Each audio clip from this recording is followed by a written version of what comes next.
পিতাৰা সোনকালে ঘূৰি আহিব। মৃগয়াৰ পৰা তোমালৈ হৰিণ পোৱালি ধৰি আনিব, তাৰ লগত তুমি খেলিব পাৰিবা বাছা।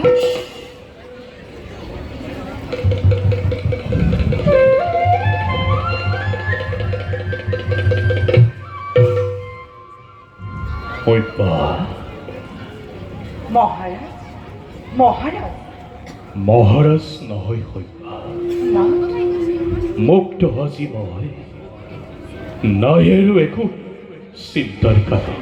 পিতা পিতা বাছা ৰোহিত, বাছা, তই মোৰ বুকুৰ মাজলৈ আহ। পিতা পিতা